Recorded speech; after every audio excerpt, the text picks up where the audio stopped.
Welcome to the Digital Analytics Power Hour. Tim, Michael, Mo, and the occasional guest discussing digital analytics issues of the day. Find them on Facebook at facebook.com/analytics hour and their website analyticshour.io. And now, the Digital Analytics Power Hour. Hi everyone, welcome to the Digital Analytics Power Hour. This is episode 92. You know, nothing is worse than misunderstanding or being misunderstood. With the amount of data now being produced within our businesses, the media, and the world, we're inundated with not only data points that are hard to comprehend, but in addition, there are those who seek to use data to intentionally mislead. And there's tons of quotes out there linking freedom with responsibility. If we were to enjoy these freedoms and our increasing paychecks and these good times, are we not responsible to understand the data we see and use? And shouldn't we use our data literate powers for the good of all? Tim Wilson, some have called you the quintessential analyst. What say you about these data miscreants out there? So definitionally, I think some equaling one would raise some questions there. But so you're saying that I'm trying to use data for evil by saying that? Is that what you're saying? I am. You're a data miscreant. Oh, I'm a data. Well, there you go. And now you understand the central tension of our podcast. And Mo Kiss, you fight the good fight every day at the Iconic. Are you ready to take on the powers that be? I certainly am, team. Awesome. And always, I am Michael Helbling and just glad to be here. But even with our wildly popular podcast and Tim's awesome hair, we can only reach so many. We needed someone who could get to the masses, someone whose analysis spans Madden, the Oscars, maybe even Halloween candy. And it just so happens that our guest is that hero. Walt Hickey has spent the last 4.5 years as the chief culture writer at 538. Maybe you've heard of it. And just this past May, he has started his daily data newsletter, Numlock, that highlights the context and importance of the numbers you read about in the news. Welcome to the show, Walt. Thank you so much for having me. This is really exciting. Awesome. Well, we made it sound really tense off the top, but actually a lot of your writing is super interesting because it delves into data topics sometimes that people overlook. So what got you started on this path and interested in sort of going down sort of these alleyways of data, if you will, and doing analysis in kind of these places? And from a degree in applied mathematics, you don't typically think that. I don't see how that leap happened is intriguing. Oh, well, so a lot of it comes down to I got into this because I think it's the most fun job in the whole world. When I was in college, right, I went to William & Mary and I majored in applied math. But on the side, if you only do an applied math degree, you drive yourself up a wall. So as a side project, I worked for the student newspaper. And those were two very separate things for a while until I started kind of following the news and following what folks like Nate Silver were doing. And I realized that there's a lot more middle ground there than I originally thought. So I kind of started looking away from kind of going into the business sector and started looking more and more into opportunities in journalism. And what kind of really motivated this was like I had a good internship. I worked for Open Secrets one summer. And then at the student newspaper, we got to play around a little bit with stats. And I think that if you want to kind of get at why I think this field is so interesting, it's like if you tell somebody I work in data journalism, they like that might get bored by it. But if you tell a student, I will tell you where to park so that you're least likely to get a parking ticket. That's how you can effectively communicate the power of what we do. And so a lot of times it's really kind of comes down to, I think that data journalism has the potential to fundamentally change the kind of power structure in how folks who have little access can start telling important stories. And in order to advance those somewhat lofty goals, I think that the best way to do it is to try to reach people where they're at. And so if that means writing about the Bachelor and the Bachelorette from an analytics perspective, if that means going deep in on the Avengers and who would actually win in Civil War, and if that means like going through Halloween candy and finding out which one is the best one, then I think that's a really effective way to kind of compel people to take a look at this and trust it and kind of think about using numbers more and more in how they kind of trust the news coverage that they consume. So outside of working on the school paper, did you actually take courses in journalism? Because I think we talk on the digital analytics side a lot about the need to be effective storytellers, and we kind of look to the data journalists as being like, look, they're having to appeal they're having to explain this stuff. We have an enormous, Donna Wong, her the Wall Street Journal Guide to Information Graphics. Like, there's a ton that we feel like on the business analytics side, we can learn from journalism and where data sort of comes together with it. But did you actually have formal journalism training classes mixed in with the applied math? Not so much. William & Mary doesn't have a J school, but it is a liberal arts college. So as a result, even the math majors have to take English courses, history courses, and so you do get that very well-roundedness, which I do think is, like, to your point, kind of a class outside of that. But a lot of this is always learning by doing, and a lot of what you're seeing in media today is, like, never before has it been that so many people can get access and work for a journalism outlet. So, for instance, the site that I first worked at, Business Insider, was willing to kind of tutor me, teach me in the journalistic, skills that I was lacking immediately out of college. But I was also bringing to the table something that they didn't necessarily have. And so I think that a lot of this is kind of learned by doing. I'm self-taught in Python. I took a little bit of computer science in college, but the reality is that so much of this it's out there if people want to grab it. And it's like, formal journalism training is absolutely important, but also, like, on the job is how everybody picks stuff up, So when you approach a story, like, what makes you decide on which topic that you're interested in, and how can you talk us through a little bit about how you actually go about tackling it? Do you start out with the question? Do you start out with the data? Like, what's your methodology? Yeah. So with culture coverage, the primary challenge that we've always had in culture is if you want to talk about politics, you know where to find the polls. If you want to talk about sports analytics, you know where to find the scores. If you want to talk about the economy, you go to the Fed, they got a whole bunch of data, then everybody kind of agrees on the terms that you're talking about. With culture, there's no single repository, there's no single source of data. It's not as easy as, oh, I have this big pile of data in my lap, let's do something with it, which is a lot of times what you'll see in, like, sports analytics and political analytics, right? So for us, it always kind of starts off as a question. It's always like, here's an interesting show, and why is this interesting? Why is this resonant?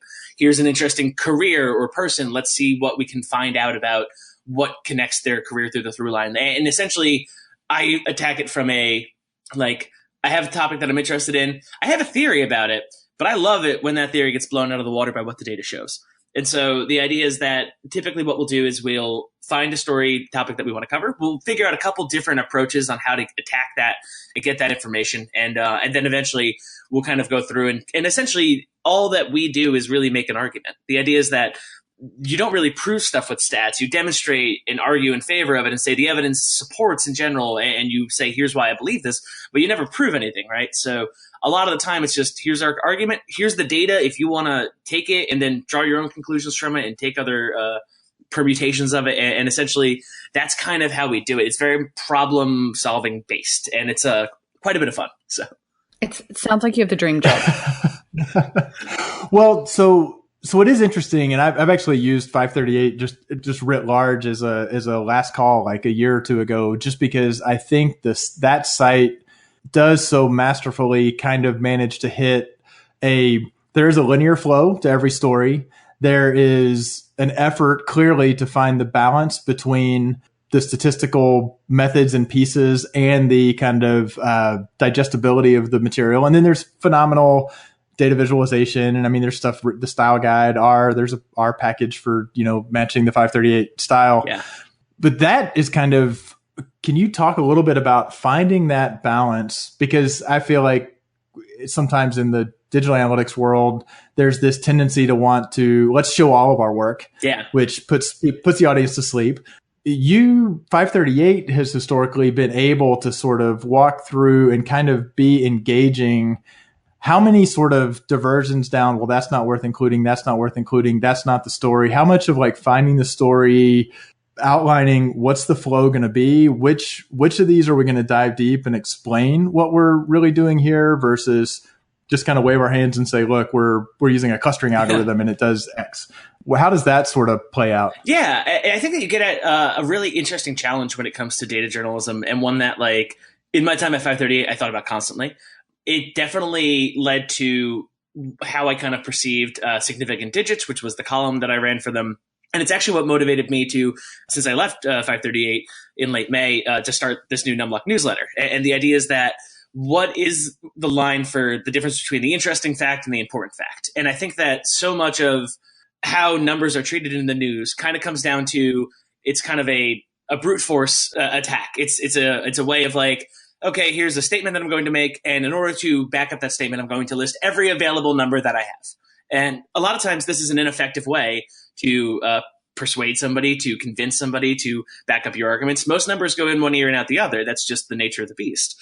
And so through SIGDIG and now in Numlock, I've kind of like focused on like three major ways that folks can talk about numbers and highlight interesting and important numbers while also kind of like really grounding it. And like a lot of that comes down to context. One of my favorite interviews that I got to do at 538 was with this fellow, Randall Munroe. He's the guy who makes XKCD. He's the author of the book What If? And he was telling me, whenever I think about including a number in my work, I always ask myself, if I added a 0 to the end of that number, would that change my mental conception of it? So if I say 5,000 tons of concrete, I don't know what the hell that looks like. And I don't know what the difference between 5,000 tons of concrete and 50,000 tons of concrete is. So if you're able to kind of contextualize that, and if you're able to say enough concrete to pave over 50 parking lots, that's how you're able to kind of effectively communicate a number, by grounding it in reality, by giving that extra context. You can also like personalize a number. Like if you're trying to talk about a government policy, a lot of the time saying this policy costs $14.2 billion, that's an inconceivable amount of money. I am fundamentally incapable of imagining $14.2 billion and have all the bona fides of a guy who's decent at math. The reality is that if you want to make that number meaningful, you have to boil it down to, what does it mean for me personally?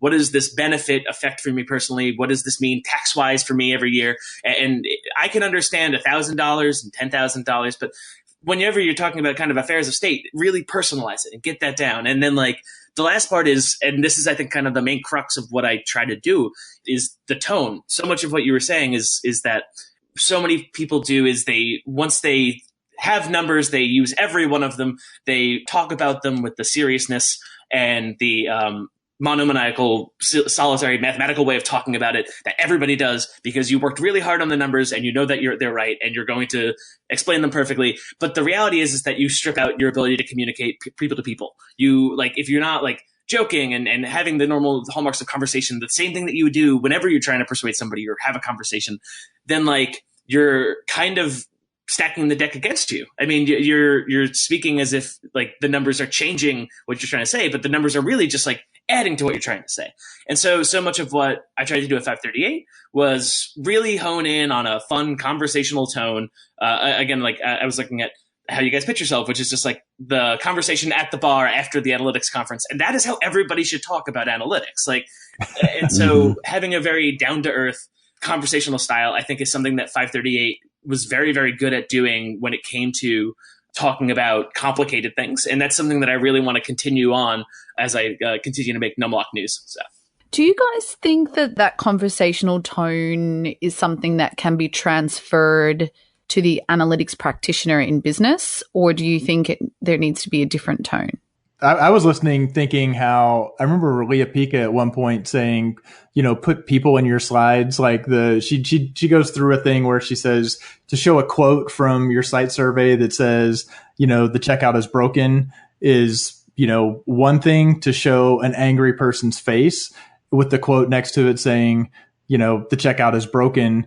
That's how much more powerful. So Walt, as you were talking, I was sort of thinking through, and I've actually been just today, I was working on like, how do you express to a analyst that when you're presenting the results of an analysis, the starting point really to me is the storyboard, but so often it starts with what are the charts I need to show, as opposed to that whole leap to the narrative. And if you can figure out some way, because it's just going to make it more memorable and more comprehensible, it's way harder, right? I mean, and Walt, you clearly, in the 15 minutes we've been talking, your mind kind of goes in places where you can sort of make these kind of asides that kind of make it lively and interesting.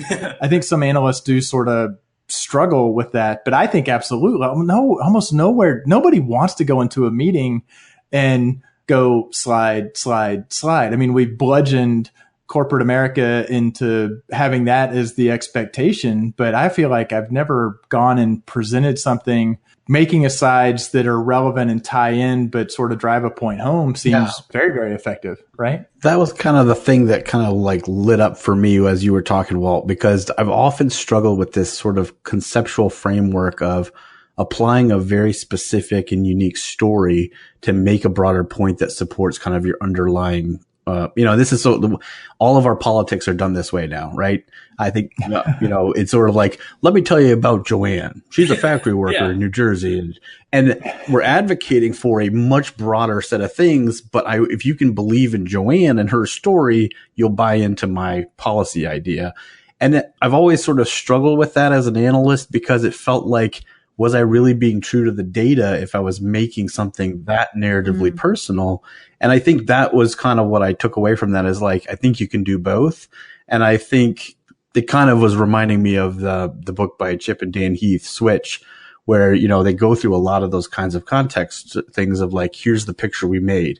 Here's how we help people kind of see that contextual narrative develop or understand so that then change or alignment can happen because of it. Yeah, I think you've really hit on something interesting, which is that I think that when I did significant digits and now in Numlock, the idea is like there's a difference between the important number and the interesting number. And a lot of the times, I think it's actually better to lead with the interesting number and then follow up the important number. The idea is that if I have a number that gets you interested in, I don't know, let's say Canadian football, right? Like if I were to tell you the score of last year's Grey Cup, any Canadian football fans here? Like maybe that wouldn't super resonate. But like now that Manziel's part of the CFL, come on, that's what I'm saying. If you are able to get an interesting figure or something that makes somebody have a relationship with this this league that they are totally unfamiliar with, or like an exceptional like touchdown or like again like that's what if you were able to highlight an interesting thing about this and then you follow up with the top line numbers, a lot of time that's a much more effective way to kind of bait people along. And I think a lot of what you guys this was just what I was thinking when you were talking is like one thing, like I mentioned, I don't have any like formal journalism schooling, but like there were some kind of techniques, and one thing that the 538 charts desk has super nailed down is that like they don't ever have a chart that's just here's every point, right? Every single chart has to have a point. It has to be making a one sentence argument in many ways. That could be look at the line going up. It could be look at the line going down. It could be look at this fucked up outlier. It could be any of it. But the thing is, the chart is never just here's everything. The chart is always here's a specific point that I'm trying to make with this visual conveyance. And that applies to paragraphs. That applies to sentences. That applies to every slide. Like the idea is that every single one of those has a point. Every sentence has 1 point and no more than 1 point, or else it's not like it's doing too much. Same thing with a paragraph. Every single graph should kind of have one conceptual point that you're trying to get across. And stories to an extent can have a lot of ideas, but generally you want people to have a takeaway from that. And so that's how you can kind of build that out and conceptualize, making sure that you're not trying to jam through 100 points at once, you know? Which like that takes you straight to the analysis, the death by PowerPoint, I'm going to have one slide that has 10 bullet points, and every one I've got on there because I feel like it's an important point. Well, then it should be 10 slides, which it may be. Or it turns out maybe half of those are maybe not really worth keeping, or they're repetitive. If everything is important, then nothing's important. Like that's the whole point. Like, right. It's amazing how much sort of our instincts are counter to this in a certain sense. Like people want to show you everything they've learned about the topic, or they want to demonstrate how much hard work and analysis they put in, and they literally snowball people to death and don't deliver. And kind of like you mentioned before, just bludgeon you with data point after data point and affect nothing. And I just think that's really interesting that there's almost a counterintuitive approach you almost need to take, where you kind of have to like go back and be like, it's not for me. Yeah. Who is it for? And then go from there, which is interesting. So actually, Walt, can you talk a little bit about how do you do that yourself? So when you start to put together your narrative, how do you actually go through the process of like, this is what I need to cut, this is not important? Like what's that look like? It sucks. Everybody hates deleting perfectly good words. But no, I mean, that's what a good editor's for, right? That's what the whole editing process, like I typically write everything and then it comes in 800 words too long and then I start deleting and combining, and everything should be shorter. I see a lot of movies, and I think that every movie could probably stand to be 5 to 10 minutes shorter. And a lot of times it's just because somebody didn't want to kill their favorite scene. And like, that's so true in journalism. I think that your average piece on the internet is probably 20% larger than it really needed to be. Good editors really do a great job of getting that kind of conciseness across. But I mean, it's never easy. It's definitely like you have to make the active choice every single time to like, we can cut a little bit more. And it's always the right call. Like having shorter, more concise, more incremental work a lot of the times rather than big magnum opuses are way more effective ways of talking about information, generally speaking. To me, if you're able to cut a little bit of you cut the fat, that's easy. Then you start cutting a little bit of the meat. From presenting it in a business context, that means that I've got some meat in my back pocket, which is a really weird analogy that I'm regretting heading down the path on. But if somebody asks in the Q&A session, they got something to toss them, you know? Exactly. That's exactly. Yeah, I could toss them. I even had to cut the bone a little bit. But we don't tend to have in journalism, you do have an editor. You've got the writer. Yeah. And the editors, effective editors, are really trained to do that. Hey, I'm going to tell you your baby's ugly. This piece can be taken out. And in analytics, we just kind of expect people, even we will tell people to, practice or run their stuff by another analyst. It rarely happens to say, doesn't happen enough. Is this coherent? Do I drone on too long? Am I showing too much of how the sausage is made? We just don't do that. And partly because I feel like we think that's too much time, even though that's so critical is to communicate it. But then there was a second reason that is now totally escaping me as to why we just don't have that expectation, I guess. We just think that an analyst should be doing it all, doing the analysis, coming up with a story, developing the story, presenting the story. And we don't have sort of a structural setup of an editor, basically. Yeah, but I don't know. I think if you have a strong team, you do send it to someone to review and check. Do you do that regularly? Do you? Yeah, Mo does it. Quite often, I'll be like, here's an email. Can you? Yeah, absolutely. Because otherwise, I do drone on. Can we just go back a point though? So, Tim, are you saying that you advocate for, and I don't want to use this analogy because it's gross, for leaving some meat in your back pocket or even potentially bone? Could be cured meat, Mo. Like a little bit of like jerky. Yeah. I mean, because the fact is, maybe to over push the analogy a little bit, I may have a wonderful 22 ounces of steak, but that doesn't mean that the person I'm serving, they need 14 ounces. Is there any harm in me cutting off that 8 ounces and saying, you know what?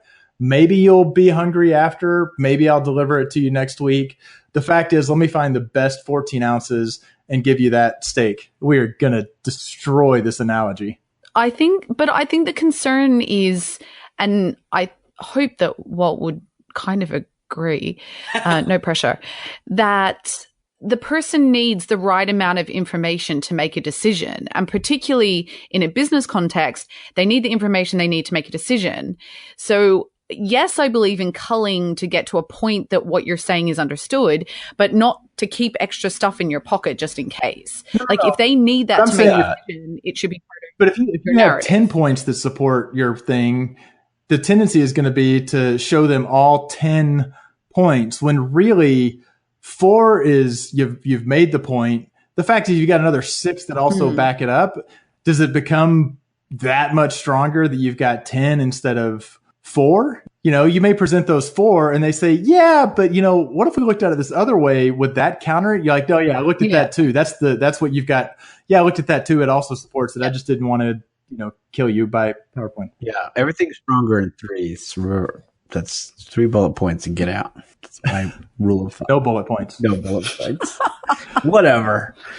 All right. I want to go down a little different path because we've been talking about kind of how we as analysts kind of engage with this, but actually for all of us, I think that we have a passion for creating better understanding across people who wouldn't consider themselves analysts.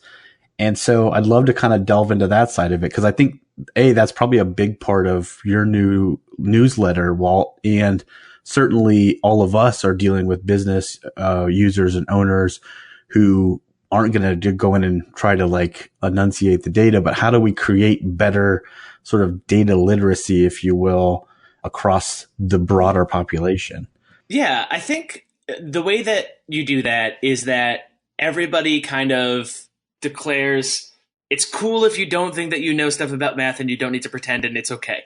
Because a lot of people have built up kind of complexes about how willing they are to kind of deal with numbers. I mean, like you can pull some of the statistics like from international testing about how comfortable people are interpreting graphs. And you would see something like 60 to 70% of Americans are not super comfortable analyzing a chart and drawing correct conclusions from that.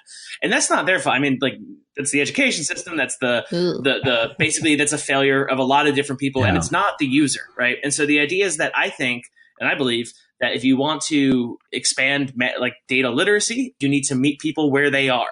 And that's why I pushed for doing stories like we did the one on The Bachelorette and The Bachelor. We went through all of the seasons of that television show because it's interesting for a number of reasons. It's one of the few shows that year over year gains viewers on television in America. That is such a rare thing, gaining raw viewers.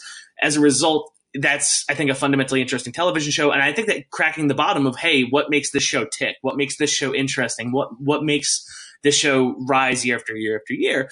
And we were able to kind of get at that by treating this television reality show with the same dignity and analytic fidelity as we would the NFL or any of the other big television shows kind of going on. And so I think that when you can kind of use that opportunity to draw in an audience that would normally nowhere near go out of their way to find data journalism, I think that that's a really effective way of doing so. And I think just kind of as a matter of course, I think data is kind of failing right now at reaching broader audiences because of the expertise that it seems to require to break in. I'll give you a good example. When I was in college and I was taking statistics programs, oftentimes they would look for sample data sets to dive on in on. And the classic data set that everybody will mess around with is usually a baseball data set, both because there's a robustness of data, there's a legacy in baseball of analyzing statistics, and you can draw pretty clear conclusions from different things that affect other things in basebol, right? I think that sucks because baseball is boring and only appeals to older white guys. And I think that if that's what you're going to use, then as a result, then you're going to disincentivize an entire generation of people from joining statistics and getting interested in statistics. And I think that as a result, so much of what can come out of the future of kind of data analytics and all that kind of stuff comes from interesting data sets about compelling things that reach more than one group of people, that don't just kind of prioritize the boys club that currently exists. And I think that that's really what needs to happen next. Don't you think that's all going to change after this season when LeBron declares he's going to go play baseball like Michael Jordan did? LeBron James is the truth. Sorry, Mo, you were about to make a much more not stupid point, I could tell. I wanted to talk a little bit about, you cover such a variety of topics. So you talk about, baseball to then The Bachelor or whatever. With my own work, when I have to go from, say, the analytics data that I'm really familiar with, and then I have to go look at customer service data, which happens a lot in my work, I always have to go to the customer service analyst and be like, hey, can you just check I haven't messed anything up here? Because you have to put flags on, you have to remember to interpret it this way. There's all these different caveats. How do you, whether it is baseball or The Bachelor, how do you get so familiar with the data that you don't make this huge blundering mistake and publish it in some article? How do you learn enough about the data set quickly enough? And I mean, is that a risk if you're, if you're talking about this example at university where, you have these data sets, I mean, people getting up to speed quick enough to be able to interpret the data in the right way? Well, or even just if I can extend it a little bit with significant digits and numlock both, you're pulling a number, often you're pulling a number from somebody else's research. And how do you make sure you're comfortable that whatever your interpretation or twist or context you're providing is legit? I think that's kind of two sides of the same question. Yeah. So first off, let's talk about when doing articles, which is, I think, what your question was about to begin with. And the idea is that how do you kind of get that facility? Well, at 538, it was actually rather unlike many other newsrooms in the sense that in other newsrooms, you'll have interns who would collect the data. You'd have somebody who would analyze the data, who would hand that off to a writer who would actually physically type out the story. And then there's multiple people involved, and the writer hasn't seen the data, and the data analyst hasn't talked to the editor. And so at 538, it's vertically integrated, that whenever you've had a story from me, it was usually me who collected the data. I analyzed the data. We have quantitative editors as well who we can kind of come back and forth with if we're talking about methods and finding out what our blind spots are on certain things. And then it's always a conversation with an editor. So it's kind of like a chain of custody for evidence, right? That if you kind of were involved in building the data set and analyzing it, and again, you were talking to the right people over the course of it, that's the kind of secret crux of this, which you kind of get at, which is like, no, you always want to talk to sources. You always want to call somebody with familiarity over it. I'll give you like a great example is like, I like writing about comic book numbers all the time. And there's a really great resource, Comicron, which is operated by John Jackson Miller, who's a really terrific writer. And essentially, like, it's important to call him and be like, hey, can I draw this conclusion from this statistic? Because then he'll be like, oh, wait, but you also need to have the caveat that this doesn't include digital sales. And that's the exact, like, and so having regular conversations with the people who manage data and operate data and compile that data, and oftentimes being that person yourself who compiles that data. That's how you can kind of avoid those blind spots. But those, like, you can't always avoid them. Those are like the corrections that you'll see that pop up that are just like, oh, well, this data set turns out didn't have anything pre-1982. And so you need to absolutely be open and honest about where you get the data from and make the data available to people so that they can kind of get you on that later. But to kind of go back to the second part of that question. In that, let me ask in that case, like if it's comic book data, when you were writing a story on it, would you actually have that guy as a kind of would you have him check your conclusions, or I mean, did he become sort of a pseudo editor, or you just got to where you made sure you were comfortable? No, sources don't get to check the data. Like sources don't get to check. They don't get approval on pieces. But it's basically a conversation, though. Like I'll give you another great example. Whenever we use box office numbers, we were pulling from this really wonderful data set. It's the data actually underlying the numbers.com. It's Opus data. And like if we had a question of, hey, we want to find out if we can draw this conclusion from this statistic, we could email Bruce Nash, the guy who operates it, and ask, hey, and a lot of times these data curators are very, very keen on talking about the limitations and the abilities and all that kind of stuff with their data. So it's very much just a like conversation. Like they want the story to be just as right as you do. And so a lot of folks, though, have a fear of picking up that phone. And that's one of the first things that got beat out of me when I came into journalism, which is there's no fear of picking up that phone and making a call anymore. A lot of times it's just important to get that second opinion and make sure that you're doing everything with crossed I's and dotted T's, which is not how that's supposed to go. But what are you going to do? No. Well, yeah, but that's a great point. I mean, Mo, you said you would talk to the customer service analyst, but I feel like that I've seen that where it is, I see a number. It seems obvious what that number means. It's a whole system I'm not familiar with, but I'm sure that number means X or Y, and saying, I'm just going to operate with that assumption as opposed to saying, hey, this is kind of fundamental to what I'm doing. I better pick up the phone or walk down the hall and actually ask the person, is this lead source thing in Salesforce.com? Is it really am I interpreting this correctly? Yeah. And you have to spec stories for that. I remember we had a really great piece about Pokemon Go when that was first going out, because we had some really great data from then operated by SurveyMonkey, but they had an app kind of dashboard of downloads and whatnot. And basically we had this fun chart that we were just like, oh no, we need to really redo this chart because it turns out that weekend downloads are handled different than weekday. And like a lot of times that's just if I wasn't on the line with SurveyMonkey half the time, then we would have had to issue a retraction, which would be unfathomable. So like the reality is that you have to always be in like, your sources should never be surprised to see the article drop. You always need to call them beforehand and subjects and all that kind of stuff. And if you're doing that right, then you can avoid a lot of those blind spots. But to your second question about how do I guarantee the veracity of statistics from it that go into Numlock News, well, the idea is that I have a kind of a short list of sources who are ride or die. Like Bloomberg does fantastic with numbers, unimpeachable. They are one of my favorite sources to go to. They're one of the news sites out there that has a real kind of top-down mentality of our clients want the numbers, our readers want to see numbers, they want us to back up our work. We're not just kind of off the cuff talking about finance. We have the data to back it up.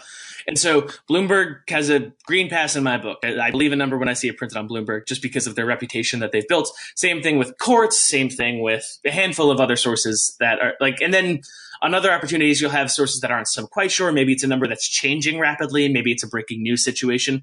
And then again, the key is just honesty. You have to be like, the prosecutor alleges that this is what happened, and you need to attribute them to who says it. You need to say the estimate right now and at press time, and you really need to do very proper sourcing of where that figure comes from, so that it's abundantly clear. This is a number that you should be a little bit skeptical about. It's okay to hear numbers that you are skeptical about because you just need to couch it in skepticism, right?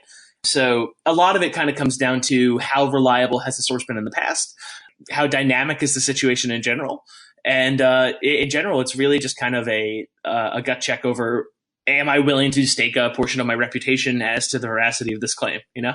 Which it sounds like a little bit if you're upfront about saying, I'm a little skeptical of this number, but it's the only number we have. Yeah. Maybe more numbers are coming in the future, which we may look back at this and say it was an early indicator of what we've now realized is a near truth, or we may say, nope, this was an anomaly, or this was poorly collected or poorly interpreted. As long as you sort of couch it, it seems like the variety of data, again, back on the business kind of analytics world, if you see something that's like crazy surprising, then the first thing to do is to figure out what you screwed up. If you still can't figure that out, then you're probably still communicating and saying, look, this totally surprised me. I did my due diligence to try to validate it. It's holding up. I still have some skepticism. I'm partly sharing this because I want somebody else to maybe explain to me why this is happening. Yeah. And if it's an estimate, say it's an estimate. If it's a measurement, say it's a measurement. If it's a survey, say it's a survey. If it's a full census, say it's a census. If you are honest about the source of this information, if it's a prediction, then definitely couch. This is a prediction. Forward-looking results may vary. And so a lot of times people kind of miss that and they hear percent and they think that all percents are made equal, right? Yeah. I think another thing on the business side that sometimes gets lost is there's not a value placed on context and sort of tribal knowledge of this person who's curating or understanding this data deeply. And so sometimes you just lose some of that context and therefore can't do great analysis sometimes because, well, the guy that used to do that he left 2 years ago and nobody's bothered to even think about this data since. And so like the sources that you've sort of built over the years are people who have been able to help you because they're passionate about and stay with the data and understand it deeply. And I think there's something to be said if you switch to a business context of sort of valuing that a little more than probably we do. All right. This conversation is so good. And I like candy and also ideas of where to film your movie so you can win an Oscar and all the different things. Like part of the reason I'm so happy that you were on the show, Walt, is because you delve into so many different sort of what might on the surface appear to be topics that don't have a lot of like analysis behind them or reasons to do analysis. And I think that makes kind of looking at data, thinking about data more approachable and more acceptable. So thank you very much. It's been a pleasure having you on the show. Before we wind up, though, one thing we do on the show is go around the horn and do a last call.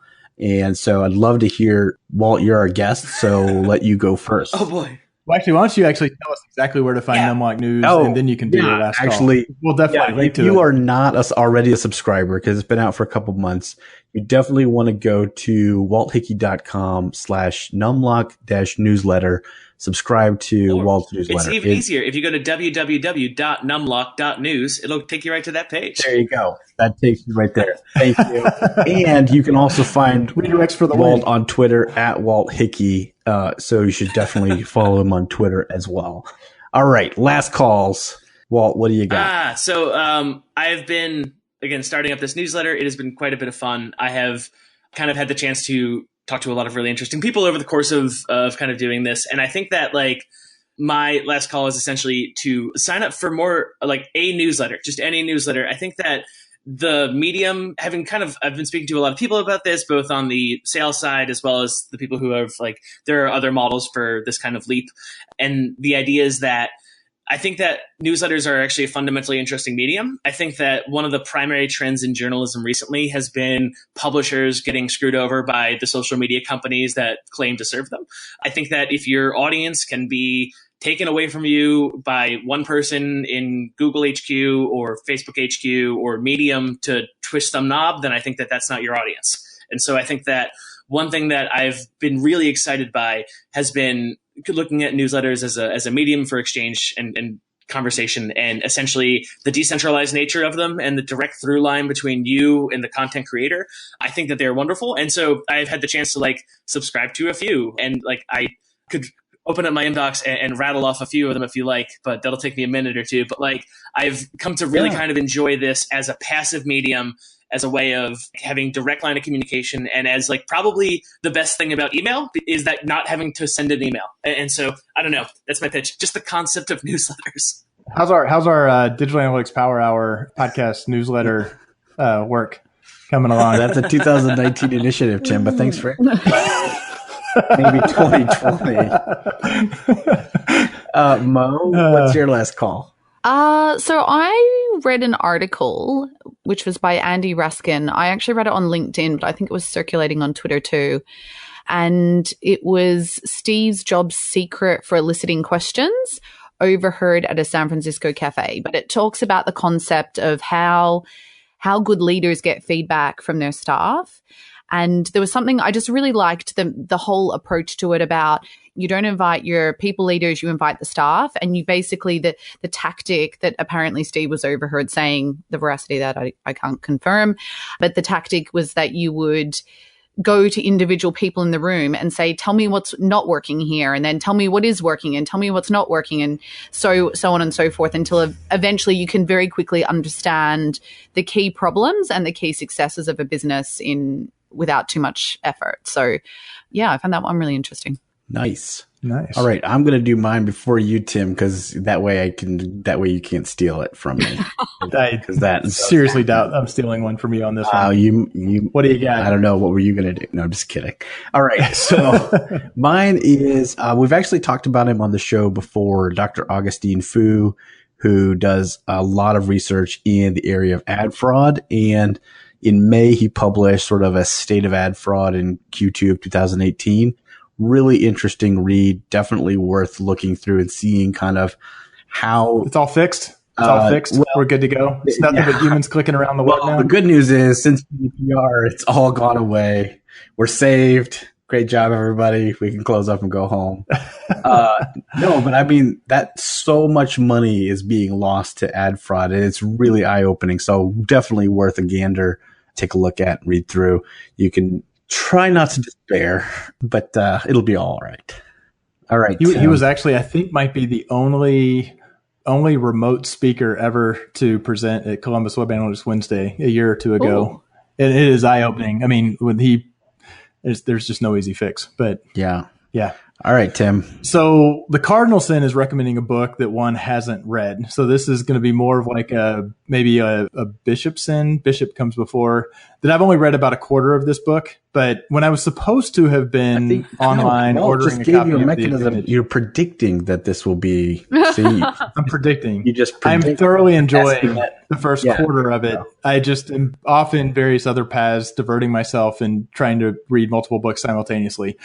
But so we had Chad Sanderson on Mo did a little mini episode with him, a self-avowed frequentist. We have had Dr. Ellie Feit, who is a Bayesian. We've had Matt Gershoff, who says, don't get wrapped up in that. I believe actually in Noise and Signal was the first I ever heard Bayesian versus frequentist. I do not fully understand it, but when I was supposed to be buying another book, I wound up instead getting the Kindle edition of The Theory That Would Not Die, How Bayes' Rule Cracked the Enigma Code, Hunted Down Russian Submarines, and Emerged Triumphant from 2 Centuries of Controversy. It's been out since 2012 by Sharon Birch McGrain. I still am not super capable of really articulating Bayesian versus frequentist. I'm slowly getting there, but it's being a really fun read. It goes into stuff Alan Turing was doing that through all the pop culture that Alan Turing has been in. There's stuff in this book that I had kind of no idea. So it's kind of a fascinating account. I'm only up to like the 1950s, but it goes all the way back to Thomas Bayes and kind of plays it forward and how Bayesian thinking has morphed and been derided over time, and obviously Sharon McGrain is a big fan of Bayesian thinking, but it's an interesting read. Can I ask a follow-up question? Is it a book more in line with how Walt would have written it, or how a really boring historian would have written it? Much more in the Walt. I mean, it's definitely it's well written. It is very readable. It is not a dry book. Heck yeah. At the same time, it's got enough material in it that it's not a massive page turner. So it's in the direction of, let's say it's directionally Walt, but it hasn't achieved full Walt. How's that? Does that work? I think Walt you need to write a book now, so there could be some proper analysis. We've set you up well. Yeah. Yeah. I gotta get on that one.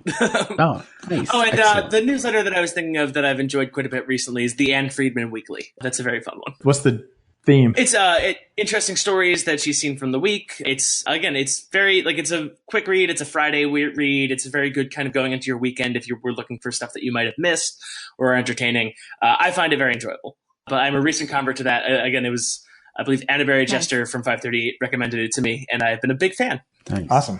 Well, if you have been listening and you are just brimming over with questions, or you're like, why didn't you let Mo talk more, or anything you want to give feedback on the show, we'd love to hear from you.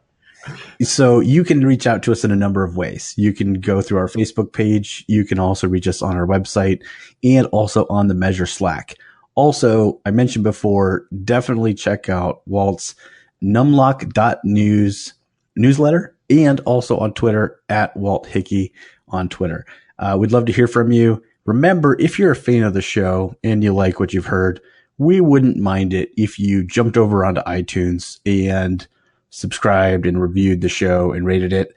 So for some reason, that means something. Actually, I've been dying to ask, Walt, do you know what it means? Why do we have to ask people to do this? Because you're familiar. Yeah, that gets you on the front page. So again, do you remember how we were talking about those big tech conglomerates that have the ability to pick winners and losers in the content space? Well, at Apple, they elevate people in the iTunes store based on positive reviews, and you have a potential to get featured in your category if you get enough of those. Right, and if we had sponsors, that would really mean something. So. Just mash that like button. All right. So, Walt, it has been a pleasure. Thank you so much for being on the show. Thank you for having me. This was a blast. I know I speak for my two co-hosts, Mo and Tim, saying to all of you out there, keep analyzing. Thanks for listening, and don't forget to join the conversation on Facebook, Twitter, or Measure Slack group. We welcome your comments and questions. Visit us on the web at analyticshour.io, facebook.com/analyticshour, or at analyticshour on Twitter. So smart guys wanted to fit in, so they made up a term called analytics. Analytics don't work. How'd you guys start with this podcast? Well, we argue a lot. We do drink and swear on this show. We love our explicit rating on iTunes. It sets us apart from the other analytics podcasts, so please don't feel any hesitancy at all. And also, this will go really smoothly because I've already been drinking for a while. I didn't want you to get the show started and Walt, you'd be like, what did these guys do? Are you guaranteeing that he's not going to do that? Well, not for that reason, how about? Okay. Oh, Michael, you can't say that. Why can I not say it? I can't say that? No. That I have to bleep that out? Wow. Oh. Wow, really? Yeah. I've never been to the Grand Canyon, and now I'm like, it's such a pain in the ass. Sorry. We're not allowed to talk about it, Tim. though? What if I want to change careers again? Oh no, you're in this. Well, I'm afraid your participation on this podcast is pretty much going to torpedo any chances for that. So, rock flag and data journalism.